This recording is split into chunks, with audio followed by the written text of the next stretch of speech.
तो मंगलाचरण से स्टार्ट करेंगे। ओम अज्ञानतिमिरन्धस्य ज्ञानाञ्जने शलाकया चक्षुरुन्मिलितं येन तस्मै श्री गुरुवे नमः। नमो विष्णुपादाय कृष्णपृष्ठाय भूतले श्रीमते भक्तिवेदांत स्वामीति नामिने।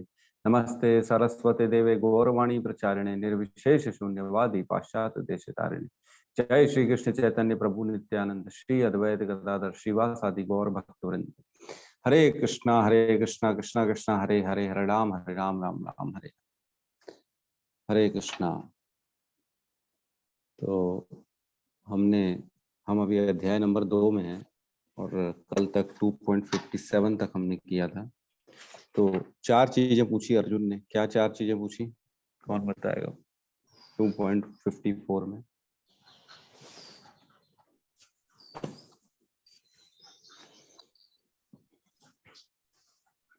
कोई भी? पुष्पेंद्र प्रभु बताइए।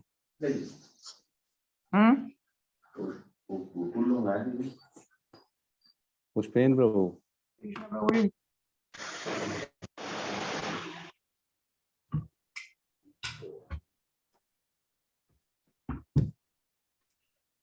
हरे कृष्णा। ठीक है, चलो, बोला लगता है पुष्पेंद्र प्रभु माला कर रहे हैं। कोई और बताना चाहेगा?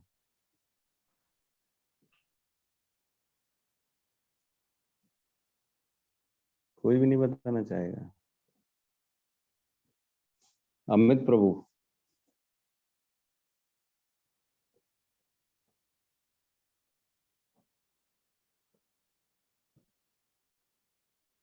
देखिए, आप लोगों को पढ़ना भी है, थोड़ा सा ध्यान भी देना है क्लास में। ऐसा नहीं है कि सिर्फ जो है ना हम अपने लिए यहाँ पे क्लास ले रहे हैं, सबके लिए ले रहे हैं। आपको कहीं ना कहीं थोड़ा सिंसियर होना पड़ेगा, एकदम ऐसे जवाब नहीं देना, ये उचित नहीं। जी, मयूरी माता जी का हैंड रेज है। ठीक है, उनसे गलती से हो गया होगा लगता है। ठीक है। हरे कृष्णा प्रभु जी, मैं बोलूं? जी माता जी, आप बताइए। अर्जुन पूछते हैं भगवान से, जो स्थिर व्यक्ति होते हैं वो कैसे होते हैं, उनके क्या लक्षण हैं, वो कैसे बोलते हैं, उनकी उनकी क्या भाषा है, वो कैसे बैठते हैं, कैसे चलते हैं। तो माता जी ने चार एकदम सही कहा।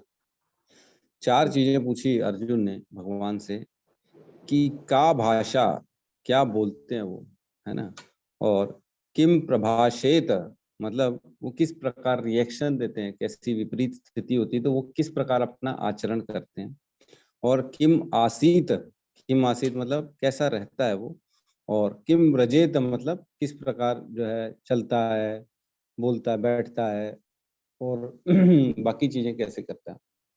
तो ये 4 चीजें पूछी जिसमें हमने आंसर देखे भगवान ने। पहले एक आंसर तो 1 ही श्लोक में दे दिया, दूसरे का आंसर 2 श्लोक में दिया, तीसरे का आंसर 6 श्लोक में दिया। तो किम आसीत में अभी प्रवेश कर रहे हैं 58 में। ठीक है, जो 58 से लेके मैंने बताया था 63 तक किम आसीत चलेगा 6 श्लोक में। ठीक है, किस प्रकार वो उसका ओवरऑल रहना कैसा होता है। तो 58 में अभी हम देखो ये पढ़ रहे हैं, जो स्थित प्रज्ञ है वो उसकी क्या लक्षण है, उसकी क्या ओवरऑल कैसे समझ में आएगा कि ये स्थित प्रज्ञ है। तो उसमें भगवान ने बताया मुनि भी जो है ना स्थित प्रज्ञ का एक पार्ट है, और समाधिस्थ जो है वो भी एक स्थित प्रज्ञ का पार्ट है। ये दोनों चीजें हो चुकी है, हमने देखा। मुनि है वो ज्ञानी है, और वो आत्म जो है ना आत्म मन को आत्मा में ही संतोष प्राप्त करता है, और जिसका मन जो है ना विचलित नहीं होता, और मुनि है वो, और जो पूर्ण ज्ञान में स्थित है, शुभ अशुभ के चक्कर में नहीं पड़ा रहता है, और समाधिस्थ है। ये 4 चीजें अभी तक हमने पढ़ी, और ये सब सब प्योर डिवोटी की बात चल रही है। हमको ये समझना पड़ेगा कि ये सारी चीजें प्योर डिवोटी के अंदर होती है। तो आप जैसे ज्वाइन कर चुके हो कृष्ण भावनामृत संघ जो है ISKCON, international society for Krishna consciousness, मतलब हमको हमारी चेतना को, हमारे अंदर जो विचारधाराएं जहां से निकलना स्टार्ट होती है वहीं पे जाके हमारे को उसको कृष्णमय कर देना है उसको। तो जो जब चीजों से हमारी जो है ना डाइवर्जन हो जाएगा, जब इंद्रियां हमारी जो है ना भगवान की तरफ उनको मजा आने लगेगा, तो वो होता है कृष्ण भावना में। ठीक है, 58 में प्रवेश करते हैं। यदा संहर्ते चायम कुर्मांगानि इव सर्वशः इंद्रियाणि इंद्रियार्थभ्यम तस्य प्राज्ञा प्रतिष्ठिता। तो जिस प्रकार, अनुवाद, जिस प्रकार कछुआ अपने अंगों को संकुचित करके खोल के भीतर कर लेता है, उसी तरह जो मनुष्य अपनी इंद्रियों को इंद्रिय विषयों से खींच लेता है, वह पूर्ण चेतना में दृढ़ता पूर्वक स्थिर होता है। तो यहाँ पे एग्जाम्पल लिया गया कछुए का। कछुए को तो सबने देखा होगा। कछुआ जो होता है ना, उसको जब भी थोड़ा सा डर लगता है, वो अपने हाथ पैर अपना मुंह सब अंदर कर लेता है, अपने जो उसका एक जो पत्थर टाइप की बॉडी होती है उसके अंदर डाल लेता है। तो जहां पे भी उसको लगता है वहां वो फिर वो यूज करता है, निकाल लेता है, फिर चलना प्रारंभ करता है। तो मैं ऐसे तो काफी हमने देखा है, वीडियोस भी देखे हैं कि इवन मगरमच्छ जो है ना वो खाने की कोशिश कर रहा है कछुए को और खा नहीं पा रहा है। वो कछुआ पूरा उसके अंदर चला गया, मगरमच्छ उसको दबा रहा है लेकिन खा ही नहीं पा रहा, वो पत्थर जैसा उसका पूरा बॉडी। और वो तो जो उसके ऑर्गन्स हैं, जो अंग हैं उसके, वो तो अंदर खींच लेता है, तो बच जाता है वो किसी भी चीज से। इसी प्रकार जो है ना यहाँ बता रहे हैं कि जो स्थित प्रज्ञ है, जो समझदार है, जो भक्ति में लगा हुआ है, वो अपनी इंद्रियों को इंद्रियों के विषयों से खींच लेता है। तो इंद्रियां हमारी 5 इंद्रियां कौन कौन सी हैं, कौन बताएगा?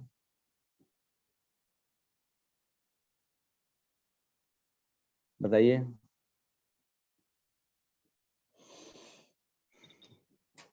5 इंद्रियां। हरे प्रभु जी कृष्ण हरे कृष्ण प्रभु जी। हरे कृष्णा। अमित प्रभु जग गए, समाधि से बाहर आ गए। जी प्रभु जी। प्रभु जी, आंख है, नाक है, जीभ है, त्वचा है और कान है। 5 इंद्रियां ये हो गई, आंख, नाक, कान, जीवा और त्वचा। अब इनके विषय कौन बताएगा?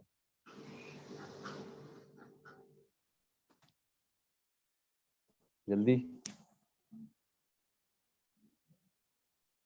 प्रभु जी ये शब्द स्पर्श रूप रस और गंध हुए क्या? क्या बता रही माता जी? शब्द।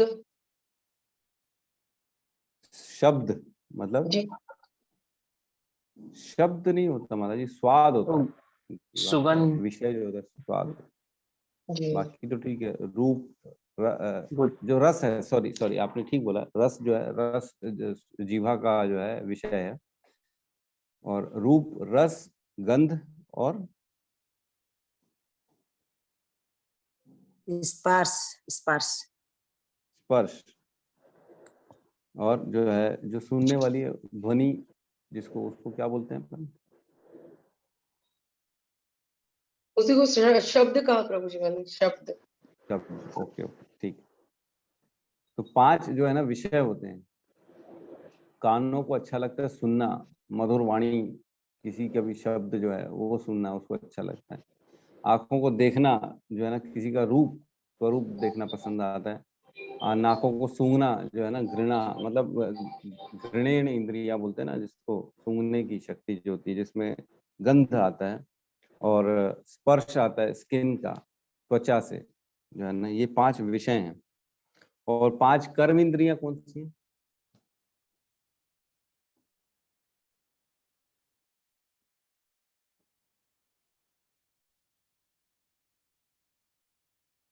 जल्दी।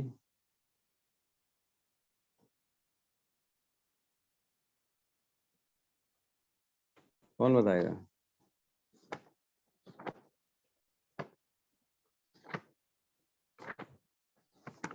इतना इतना टाइम नहीं लगाना है भाई। प्रभु जी हाथ पैर, दो हाथ, हाथ पैर। हाथ पैर, जी माता जी। दो हाथ दो पैर, नाक। नाक। नाक कहाँ से आ गई इसमें? कर्म इंद्रिय नाक नहीं है।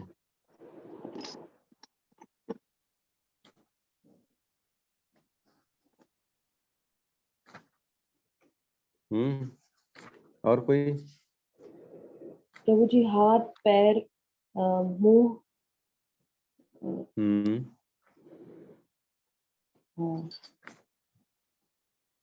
गुदा, लिंग।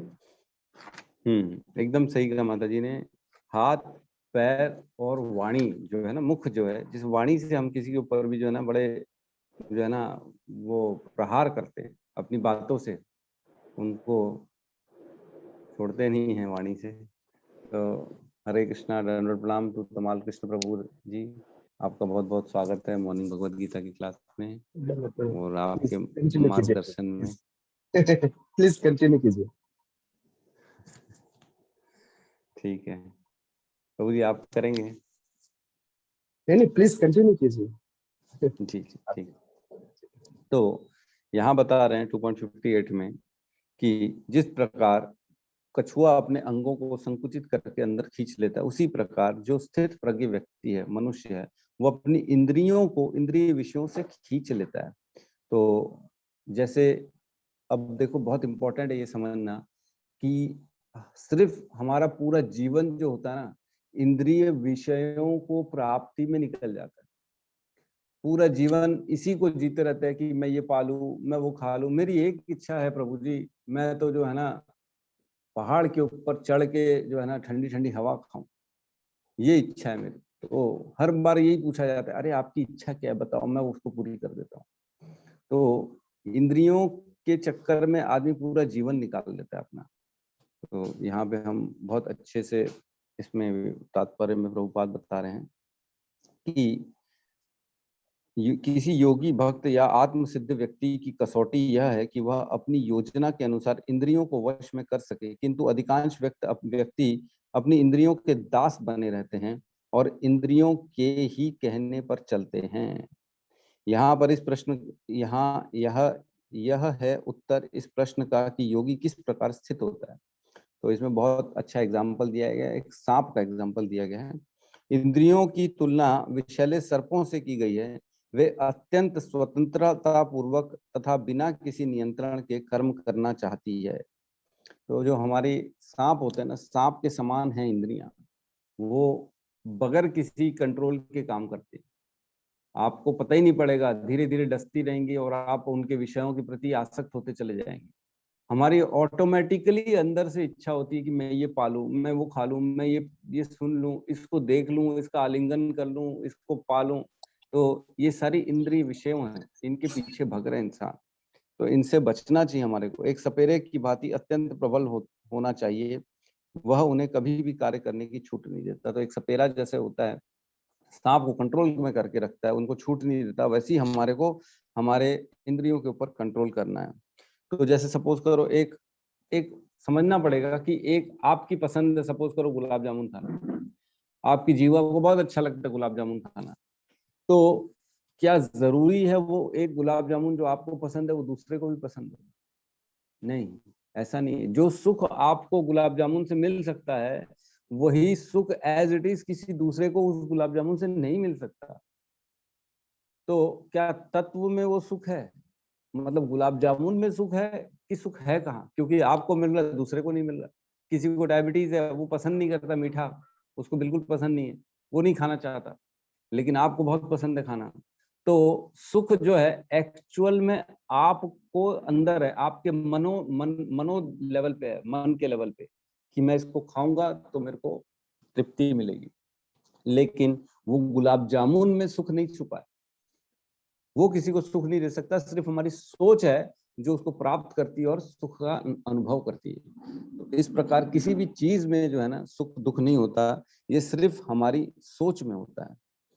तो हमारी जो इंद्रियां होती हैं उनको भगवान के सेवा में हमको लगाना है। तो एक भक्ति रसामृत सिंधु में श्लोक आता है, आपको पढ़ के सुना रहा हूं मैं।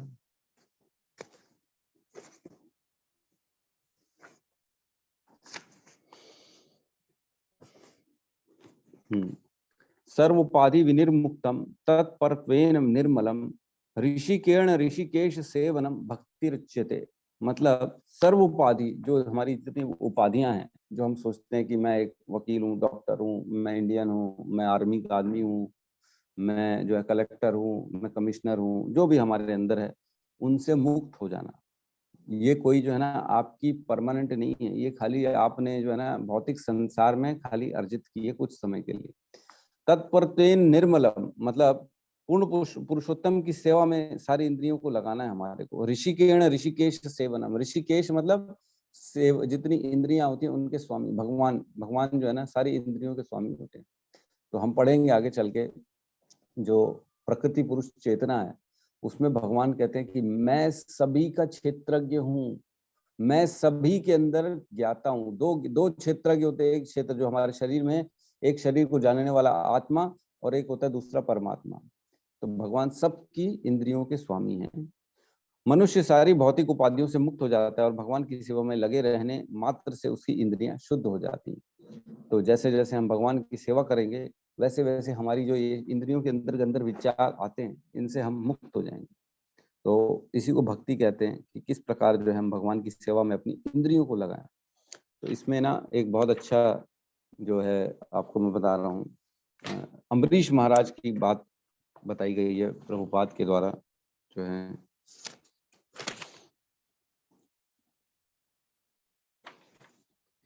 9.4.18 कैंटो 9 अध्याय 4 और श्लोक क्रमांक 18। इसमें कहते हैं, अम्बरीश महाराज की कथा आ रही है इसमें। स वै मन कृष्ण पदार विंदयो वाचांसी वै कुणा गुणान वर्णनी करो हरेर मंदिर मार्जन आदिशु श्रुतिम च अकर चकार उच्यत सत कथा उद्यय।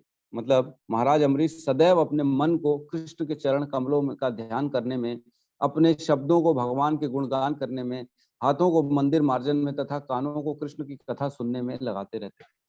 तो सारी इंद्रियों को भगवान के चरणों में लगाते थे अम्बरीश महाराज। तो इस प्रकार थे अम्बरीश महाराज, वो बड़े शुद्ध भक्त थे। और जो है ना देखा हमने सुना कि किस प्रकार दुर्वासा मुनि जो है उनसे आए, उनके ऊपर जो है ना उन्होंने प्रहार करना चाहा, तो स्वयं भगवान का जो है चक्र आ गया उनकी रक्षा करने के लिए ऑटोमेटिक मोड में।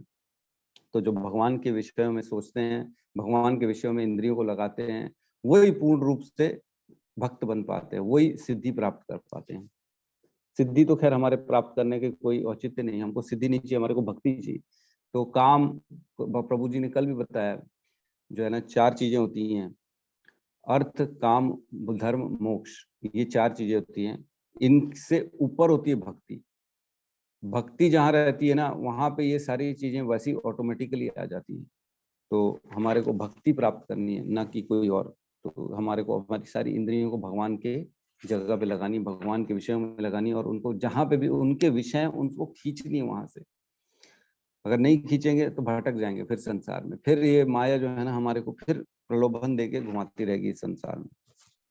ठीक है, नेक्स्ट श्लोक में प्रवेश करते हैं। यहाँ पे किसी को डाउट है? ठीक है, 59। विषया विनिर्वन्तन्ते निराहारस्य देहिनः रस्य वर्जम रसो अप्यस्य पराम दृष्ट्वा निवर्तते। देहधारी जीव इंद्रिय भोग से भले ही निवृत्त हो जाए, पर उसमें इंद्रिय भोग की इच्छा बनी रहती है। लेकिन उत्तम रस के अनुभव होने से ऐसे कार्य को बंद करने पर वह भक्ति में स्थिर हो जाता है। तो ये बहुत इंपॉर्टेंट श्लोक है। ये समझना पड़ेगा कि इंद्रियां जो होती है ना हमारी, वो कभी भी उसको आप जितना दबाने की कोशिश करोगे, उनको उनके विषयों से हटाने की कोशिश करोगे।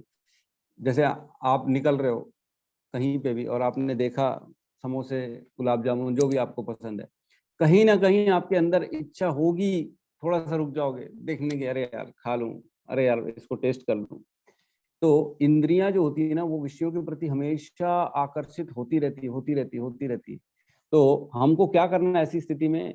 यहाँ पे बताया गया है, जिनको उत्तम रस के अनुभव हो जाता है वो फिर लोअर टेस्ट के प्रति जो है ना आसक्ति नहीं रखता।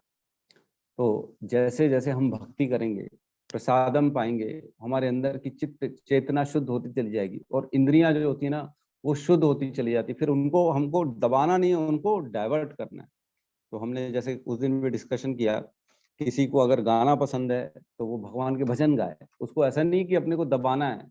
किसी को सुनना पसंद है, एकदम पहले बॉलीवुड जाज सुनता था, हॉलीवुड सुनता था, इंग्लिश गाने सुनता था, अब उसको जो है ना हरे कृष्ण महामंत्र का कीर्तन सुनना चाहिए। तो उसको अपनी इंद्रियों को पूर्ण रूप से ऐसा दबाना नहीं है, उसको सिर्फ डाइवर्ट करना है भगवान के प्रति। और जैसे जैसे उसको भगवान के प्रति शरणागति होगी ना, उसको टेस्ट मिलता जाएगा, फिर वो लोअर टेस्ट के बारे में सोचेगा नहीं। जब उत्तम रस के अनुभव होने पर ऐसे कार्यों को बंद करने की वह भक्ति में करने पर वह भक्ति में स्थिर हो जाता है। तो बहुत इंपॉर्टेंट है कि हमारी इंद्रियों को हमारे को जो है कंट्रोल नहीं करना है, हमारे को उनको डाइवर्ट करना है। तो एक आता है श्री उपदेशामृत में श्लोक आता है, वाचो वेगम मनसा क्रोध वेगम जीवा वेगम उदर उपस्थ वेगम एतान वेगान यो विषय हेत धीर सर्वाम पिमाम पृथ्वी स शिष्यात्। वह धीर व्यक्ति जो वाणी के वेग को, मन की मांगों को, क्रोध की क्रियाओं को तथा जीव उदर एवं जननेन्द्रियों के वेगों को सहन कर सकता है, वह सारे संसार में शिष्य बनाने के लिए होते। तो ऐसा नहीं है कि सिर्फ जो है ना विषय के प्रति आसक्त हुए और सारे संकल्प हमने तोड़ दिए, ऐसा भी होता है। लोग पहले बोलते हैं आज से मेरा नॉनवेज बंद, आज से दारू बंद, आज से ये बंद, आज से मैं जल्दी सोऊंगा, जल्दी उठूंगा, और 2 दिन में ही धराशायी पूर्ण रूप से। अरे प्रभु जी नहीं हो पा रहा, प्रभु जी क्या कर रहे, हमसे जो है ना इतना नहीं हो पा रहा। तो ऐसा सिर्फ जो है ना संकल्प करने मात्र से नहीं होता, उसको जो है पूर्ण रूप से उसमें डेडिकेशन होना चाहिए। उसको हमारे को अपने जीवन में भगवान के प्रति हम उसको संकल्प करके जैसे जैसे डाइवर्ट करेंगे तो ऑटोमेटिकली हम देखेंगे कि हमारे अंदर वो शक्ति भगवान प्रदान करते हैं। तो भगवान से हमारे को इच्छा, अपनी इच्छा बतानी है भगवान को, ताकि भगवान फिर हमारे को उसमें आगे बढ़ने में हेल्प करते हैं। तो यहाँ बहुत अच्छा एक एग्जाम्पल दिया है तात्पर्य में, विधि विधानों द्वारा इंद्रिय भोग को संयमित करने की विधि वैसे ही है जैसे किसी रोगी को किसी भोज्य पदार्थ खाने पर प्रतिबंध लगाना, किंतु इससे रोगी का ना तो भोजन के प्रति रुचि समाप्त होती है और ना वह ऐसा प्रतिबंध लगाया जाना चाहता है। तो सपोज करो किसी की तबीयत खराब है, बीमार है, डॉक्टर ने उसको मना कर दिया ठंडा नहीं खाना है, लेकिन ठंडा तो खाएगा नहीं, लेकिन उसकी इच्छा अंदर से बनी रहती है ठंडा खाने की। तो ऐसा लग रहा है हमको कि वो बेचारा कंट्रोल कर रहा है, लेकिन अंदर ही अंदर वो बहुत परेशान हो रहा है, उसको प्राप्त करना है, ठंडा खाना है। तो ये जो होती है ना, ये इंद्रिय कंट्रोल नहीं है। तो लेकिन हमारे एक और इसमें बताया गया, अल्पज्ञानी व्यक्तियों के लिए इंद्रिय संयम के लिए अष्टांग योग की विधियां बताई गई। तो बहुत सी विधि बताई गई है अष्टांग योग कि आप इंद्रियों को कंट्रोल करो, जिसमें 9 प्रकार के जो है ना स्टेजेस होते हैं, यम, नियम, आसन, प्राणायाम, प्रत्याहार, धारणा, ध्यान और समाधि। तो ये इन सब चीजों से जो है ना अलग अलग जो दृष्टिकोण वाले मायावादी लोग हैं, निर्विकारवादी लोग हैं, ये लोग अपनी धारणा बना के रखे हों। लेकिन जो इस्कॉन में हम लोग जो ब्रह्म गौड़ माधव परंपरा से हैं, हमारे को हमारी इंद्रियों को सिर्फ और सिर्फ भगवान के प्रति डाइवर्ट करना है, उनको कंट्रोल, उनको दबाने की जरूरत नहीं है। तो ऐसे हमने देखा कि जैसे जैसे प्रसाद खाएंगे हम, वैसे वैसे संसारिक भोजन के प्रति हमारी आसक्ति कम होती जाएगी। मैंने तो महसूस किया ये चीज कि जो प्रसाद का टेस्ट आता है ना संडे फीस्ट का, वो नहीं आता कहीं पे भी, बाहर खाओ कुछ भी खा लो, वो मजा नहीं आता। तो ऐसा जो है ना भगवान के जो है, प्रभुपाद ने एक्चुअल में हमने देखा कि अमेरिका गए तो उन्होंने हिप्पीज को हैप्पी बना दिया। तो हिप्पीज जो थे वो खुशी ढूंढ रहे थे, वो खाली ड्रग्स लेते थे और जैसा मन करता था वैसे करते थे, लेकिन वो पूर्ण शुद्ध भक्त बन गए। कैसे बन गए? क्योंकि उनको हायर टेस्ट मिल गया, उनको पता पड़ गया कि जिस चीजों में हम भटक रहे हैं इसकी कोई वैल्यू नहीं है, ये तो तुच्छ है, भक्ति उत्तम है, भक्ति रुच्यते। मतलब इस पूर्ण जो है ना, पूर्ण जो शरणागति में मजा है, जो उसमें इंद्रियों की तुष्टि होती है, वो लोअर में नहीं होती।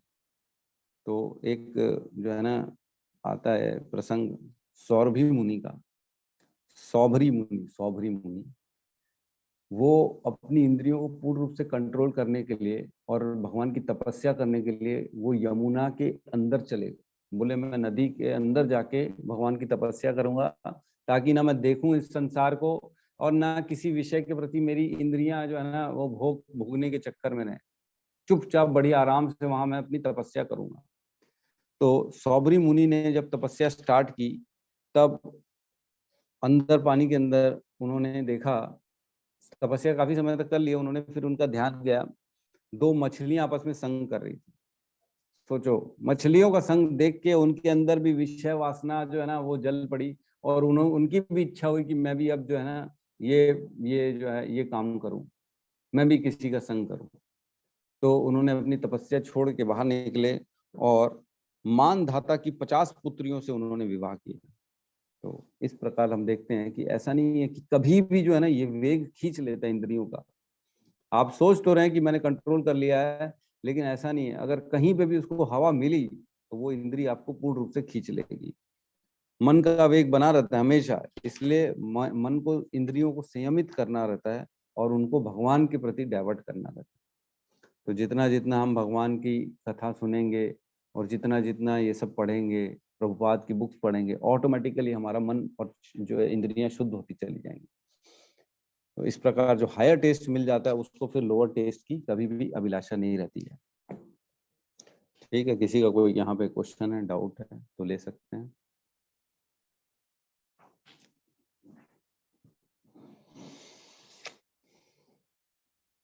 ठीक है, नेक्स्ट श्लोक में प्रवेश करें।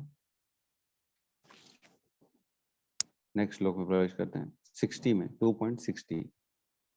तो यहाँ कहते हैं, यततो हि अपि कौन्तेय पुरुषस्य विपश्चितः इंद्रियाणि प्रमाथिनी हरन्ति प्रसभम मनः। हे अर्जुन, इंद्रियां इतनी प्रबल तथा वेगवान हैं कि वे उस विवेकी पुरुष के मन को भी बलपूर्वक हर लेती हैं जो उन्हें वश में करने का प्रयत्न करता है। देखो, सोचो, भगवान जिस चीज को बोल रहे हैं तो क्या बात है, मतलब हमारी तो बात ही अलग है।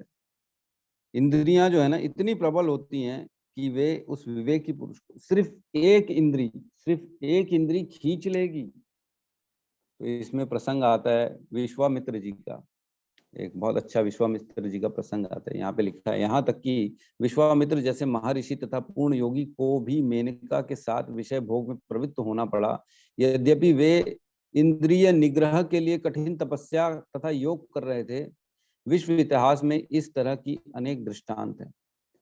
तो विश्वामित्र जो थे वो तपस्या कर रहे थे। तो आपको मालूम है विश्वामित्र जो थे कितने साल तपस्या किए थे? कोई बताएगा? तो विश्वामित्र जी ने 60,000 सालों तक तपस्या की। 60,000 साल। तो जैसे जैसे तपस्या उनकी बढ़ती जा रही थी तो इंद्र को टेंशन होते जा रहा था कि इनकी जो है ना इस परिस्थिति में पहुंच जाएंगे तो भगवान तो इनको जो है सब दे देंगे, मेरा स्वर्ग भी इनके पास चला जाएगा, तो मेरा क्या होगा, मैं कहाँ जाऊंगा। तो ये जो संसार है, ब्रह्मांड में जितने भी लोग हैं, ऊपर ब्रह्म लोक से लेके नीचे जो है ना, तल वितल सुतल तलातल रसातल महातल पाताल तक, नीचे तक जितने भी लोग हैं, सबके अंदर विषय और इंद्रियां और ये सारी चीजें हैं। मतलब देवी देवता भी चाहते हैं कि हम पृथ्वी लोक में आए और यहाँ भगवान की तपस्या करके अपने जीवन को सार्थक करके कुल मिला के भगवान के लोक में चले जाएं, क्योंकि वहां पे भी परमानेंसी नहीं है, कहीं पे भी परमानेंसी नहीं है। तो जब इंद्र को टेंशन हो गया कि ये तो मेरा स्वर्ग छीन लेंगे, तो उन्होंने मेनका को भेजा। मेनका जो थी ना वो बहुत, बोलते हैं बहुत ही सुंदर वहां की जो है अप्सरा है स्वर्ग की। तो जैसे आई नीचे उनकी भक्ति भंग करने के लिए तपस्या, तो हम मतलब ये तो खाली अनुमान लगाया जा सकता है कि क्या क्या हुआ होगा। लेकिन सोचो, जो इतनी दृढ़ तपस्या में बैठा हुआ आदमी, उसकी तपस्या भी मेनका ने भंग कर दी, और विश्वामित्र जी ने फिर उनके साथ 10,000 सालों तक रहे। वो सब छोड़ दिया तपस्या, 10,000 सालों तक मेनका के साथ संग किया उन्होंने। तो इस प्रकार जो है ना इंद्रियां इतना खींच लेती हैं, जो पूर्ण रूप से भक्ति में भगवान की शरणागति होना जा रहा था, उसको भी निकाल के 10,000 सालों तक संग पे मजबूत कर दिया उसको। माया ने अपनी फिर पास में बांध लिया उसको। तो हमारे मदन मोहन है ना, भगवान कृष्ण का नाम है एक मदन मोहन, क्योंकि उन्होंने कामदेव को भी जो है ना अपना आकर्षित कर लिया था। कामदेव बहुत जो है ना खतरनाक है। तो काम जो होता है वो इंसान को बहुत, मतलब बहुत खतरनाक होती है ये चीज, जो स्त्री पुरुष और पुरुष स्त्री का संग अच्छे खासे जो है ना भक्त को, अच्छे खासे समझदार आदमी को, विवेकवान पुरुष को भी नीचे लाके धराशायी कर देते हैं, सिर्फ काम की इच्छा। तो हमारे में कहते हैं जो ब्राह्मण है, जो समझदार है, वो क्या करता है,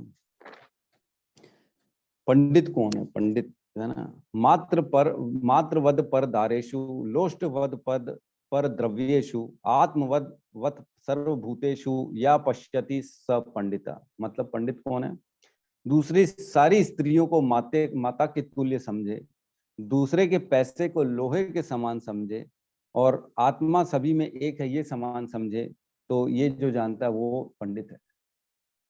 तो हमारे को जो है ना ये ज्ञान को अर्जित करना है कि सारी जो स्त्रियां हैं, एक जो है आपकी जो भी धर्म पत्नी हो, उसको छोड़ के सारी स्त्रियां माता के तुल्य हैं, और दूसरे का पैसा लोहे के समान है। उसमें जो है ना कहीं पे भी अपना नहीं समझना चाहिए। जैसे बैंक का मैनेजर होता है ना, कैशियर, उसको मालूम है जो आ रहा है जा रहा है, मेरा इसमें 1 रुपया नहीं, मेरा तो वही है जो आखिरी महीने में सैलरी मिलने वाली है, वो मेरी है, और कुछ नहीं है मेरा इसमें। तो इस प्रकार हमारे को दूसरे के पैसे को खाली जो है ना लोहा समझना है, लोस्ट, और बाकी सभी जीवों में आत्मा का जो है ना देखना चाहिए कि आत्मा रह रही है इन जीवों के अंदर। तो इस प्रकार हम अपनी अपनी इंद्रियों को जो है ना कंट्रोल कर सकते हैं। तो यहाँ पे एक श्लोक का वर्णन है यमुनाचार्य द्वारा। परम साधु तथा भक्त यमुनाचार्य ने एक व्यवहारिक उदाहरण प्रस्तुत किया। वह कहते हैं, तो यमुनाचार्य जो थे ना वो थे कौन थे, रामानुजाचार्य के गुरु थे। जो रामानुजाचार्य थे, जो श्री संप्रदाय जिन्होंने जो है स्टार्ट किया था, जो तिरुपति बालाजी में पूर्ण रूप से अपना समय दिया, उन्होंने वहीं रहते थे। तो यहाँ कहते हैं यदवधि मम चेतः कृष्ण पदारविंदे नव नव रस धाम अन्युध्यम रंतु मासितः तदवधि वत नारी संगमे स्मर्यमाने भवती मुख विकार सुष्ठु निष्ठिवानम च। जब से मेरा मन भगवान कृष्ण के चरण बिंदों की सेवा में लग गया है, और जब से मैं नित्य 9 दिवस के अनुभव कर रहा हूँ, तब से स्त्री प्रसंग का विचार आते ही मेरे मन उधर से फिर जाता है, और मैं ऐसे विचार पर थू थू करता हूँ। तो बड़ा खतरनाक है ये जो स्त्री और पुरुष का संग है ना। यहाँ पे कह रहे हैं कि मैं ऐसे विचारों पे भी थू थू करता हूँ। जैसे जैसे भगवान के चरणों में हम जाएंगे, जैसे जैसे हायर टेस्ट मिलेगा ना, तो ये सब जो है ना लस्ट और जो डिजायर होती है ना संग करने की, ये फिर खत्म होने लगती है, धीरे धीरे सब खत्म हो जाता है। फिर इच्छा ही नहीं होगी आपको, कहीं से भी नहीं होगी। फिर जो ऐसा लगेगा नहीं, मैं अपना समय व्यर्थ ना इधर उधर गवाऊं, और मैं भगवान के चरण में उनकी सेवा करूं। तो इस प्रकार आता है। एक जो है ना आप सबने देखा होगा कि जो कटहल होता है, कटहल खाते हैं ना, उसको जैसे काटते हैं ना तो चिप चिप करता है। आप छुड़वा ही नहीं सकते अपने आप को कटहल से, काटना बड़ा मुश्किल है। तो उसको कैसे काटा जाता है, उसको हाथों में तेल लगाते हैं फिर काटते हैं, ताकि चिप चिप ना करे, बचने के लिए। तो इस प्रकार जो सारी इंद्रिय विषय है, हम क्योंकि इस संसार में रहना है हमारे को, तो हमारे को इनसे प्रोटेक्शन लेके चलना है आगे, कहीं फंस ना जाए इसमें। नहीं तो बुरी बुरी तरह खींच लेंगे। जैसे विश्वामित्र जी इतने तपस्वी को भी खींच लिया था इसमें, इंद्रिय विषयों ने, संग ने। तो हमको जो है ना हमारे को भगवान की भक्ति, उनकी जो है ना शरणागति, इसको लेते हुए हर चीज में आगे बढ़ना है, नहीं तो हम फंस जाएंगे यहीं पे। तो प्रभुपाद जी कहते थे, you fall every night but you awake every morning. You fall every night, हर रात को हम सोते हैं, लेकिन हर सुबह हम उठते हैं। तो कोई बात नहीं, प्रयास करो, प्रयास करते रहो, करते रहो। गिरोगे फिर उठोगे, गिरोगे फिर उठोगे, कोई दिक्कत नहीं, लेकिन उठना जरूरी है, छोड़ना नहीं है, उठना जरूरी है। विचार आया कोई बात नहीं, उसको छोड़ो, साइड कर दो विचार को, अपने भक्ति में लगो। जो हमारे को करना है, जो हमारे सीनियर गाइड काउंसलर हमारे को बता रहे हैं, उसमें हमारे को फॉलो करना है, वो रास्ते को अपनाना है। तो इस प्रकार हम जैसे जैसे भक्ति में आगे बढ़ेंगे, ऑटोमेटिकली देखेंगे हमारे जो है ना विषयों से ऑटोमेटिकली हमारा अट्रैक्शन खत्म होते जाएगा। तो जो सोशल मीडिया है, टीवी है, इन सब चीजों से दूर रहना है। जो फालतू की चीजें हैं, जहां पे भी ऐसा लगता है कि कहीं पे भी हमारे गंदे विचार आ सकते हैं मन में, उनसे दूर रहना है। खास तौर से ये सोशल मीडिया। देखो, चक्कू बनाया जब किसी ने, तो उसने ये तो सोच के नहीं बनाया होगा कि इससे खाली इंसान का मर्डर करेंगे। चक्कू तो अपनी सुविधा के लिए बनाया गया, लेकिन अब लोग उसका यूज गलत भी कर लेते हैं। उसी प्रकार ये इंटरनेट, सोशल मीडिया सुविधा के लिए बनाया गया था, लेकिन लोग इसका गलत उपयोग भी कर लेते हैं। तो गलत चीजें बहुत आकर्षित होती हैं, तो हमको इस आकर्षण में फंसना नहीं है, गलत चीजों में। हमको उन सब चीजों को साइड करके जो हमको देखना है सिर्फ वहीं पे, जैसे अर्जुन की निगाह खाली जो है ना चिड़िया की आंख पे थी, बाकी चीजों पे नहीं थी। दुर्योधन से पूछा द्रोणाचार्य ने क्या क्या दिख रहा है, तो बोलता है मेरे को पेड़ दिख रहे हैं, पत्तियां दिख रही हैं, आसमान दिख रहा है, सब दिख रहा है। लेकिन जब अर्जुन को बोला गया बाण चलाने के लिए तुमको क्या दिख रहा है, तो उसने बोला सिर्फ मेरे को चिड़िया की आंख दिख रही है और कुछ नहीं दिख रहा। तो हमको भी सिर्फ कंसंट्रेशन एक ही जगह, जो भक्ति है तो भक्ति में, माला है तो माला में, और कुछ नहीं। अगर दूसरी जगह मन को ले जाएंगे तो विषय इतने इतने प्रबल होते हैं कि खींच लेंगे, पूरे के पूरे इंसान को ही नीचे ला देंगे। एक विषय, खाली एक विषय। तो एक विषय से भी हमारे को दूर रहना है यहाँ पे। ठीक है, किसी का कोई डाउट है तो हम ले सकते हैं।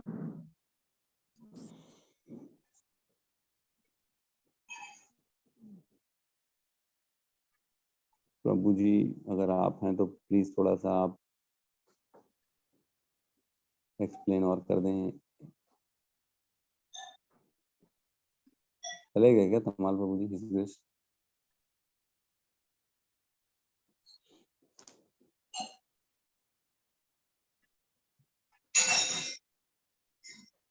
जी प्रभु जी नहीं दिख रहे, चले गए सर। चले गए मेरे ख्याल से। ठीक है, कोई बात नहीं। तो किसी का कोई डाउट है तो हम ले सकते हैं प्लीज, या कोई अपनी बात रियलाइजेशन शेयर करना चाह रहे तो वो भी कर सकते हैं, कोई प्रॉब्लम नहीं।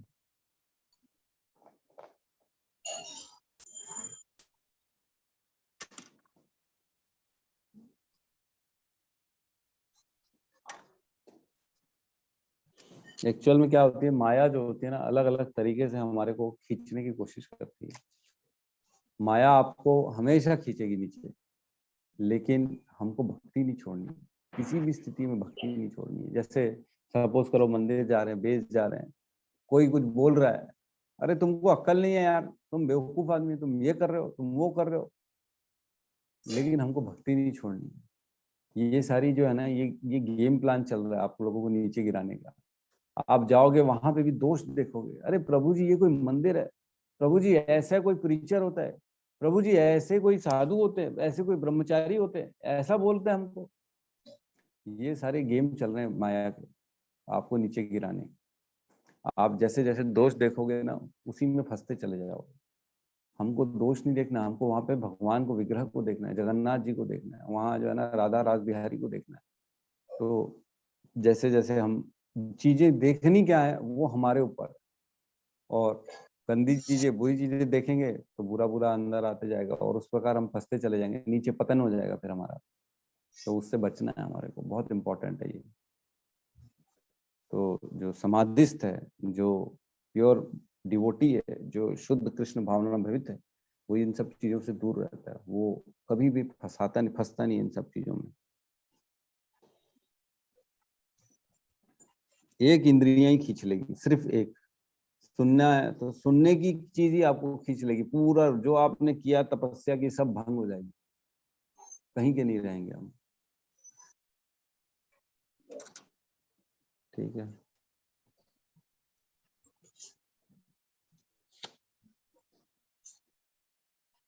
कोई कुछ कहना चाहता है, कोई डाउट है?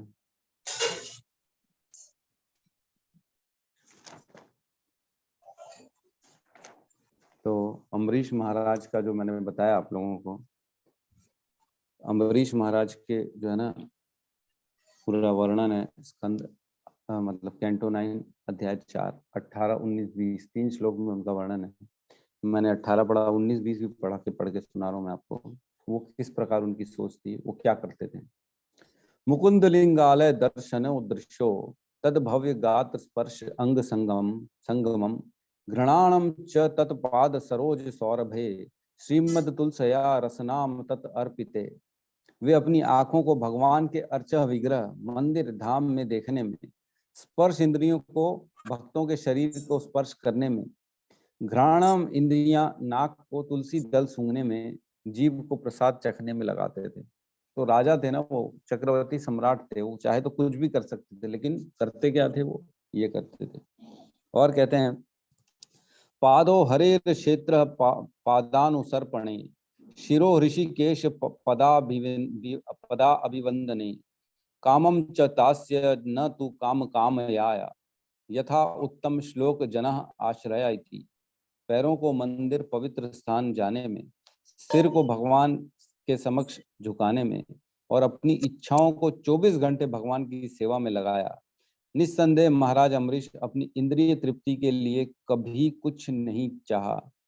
वे अपनी सारी इंद्रियों को भगवान की भक्ति कार्यों में लगाते रहे।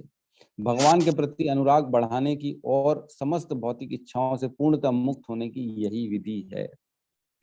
तो भगवान के शरणागति करेंगे तो यही विधि है कि इसी से बचें। जैसे मैं बताइए ऋषिकेण सेवयम भक्ति उच्यते। तो ऋषिकेण सेवनम मतलब हमारी इंद्रियों को इंद्रियों के स्वामी के प्रति समर्पण करना, उनकी सेवा में लगाना, यही भक्ति है। तो जो हमारी इंद्रियां हैं उनको इंद्रियों के स्वामी श्री कृष्ण के चरणों में लगाना है। तो हम देखेंगे कि धीरे धीरे ऑटोमेटिकली हमारी इंद्रियां जो है ना वो साफ होती चली जाएंगी, शुद्ध होती चली जाएंगी। उनसे जो भी कलमश है, जो भी हमारी गंदे विचार है, जो इच्छाएं हैं, जो इंद्रिय विषयों के प्रति जहां पे भी आसक्त हैं, वो धीरे धीरे टूटना चालू हो जाएंगे। लेकिन दृढ़ता से भक्ति करनी है, संभल के भक्ति करनी। भक्ति जो होता है ना, बोलते हैं जैसे तलवार के ऊपर चलना है ना, वो होती है भक्ति। मतलब थोड़ा सा भी गलत किए तो नीचे गिर जाएंगे, पैर कट जाएगा। तो वैष्णव हमारे गुरुजन जितने, उनके मार्गदर्शन में आगे बढ़ना है हमको। ठीक है,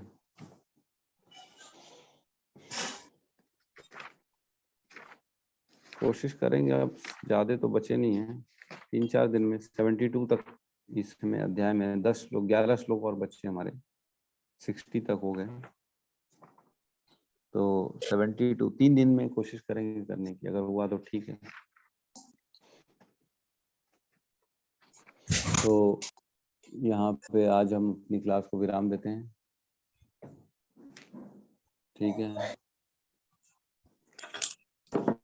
सब मिलके हरे कृष्ण महामंत्र का जाप कर लेते हैं। हरे कृष्णा हरे कृष्णा कृष्णा कृष्णा हरे हरे राम राम राम भक्त सभी भक्त वृंद की जय। जगत गुरु जगद्गुरु श्री जय निताय गौर प्रेमानंदे। हरि हरि हरि बोल। हरि बोल।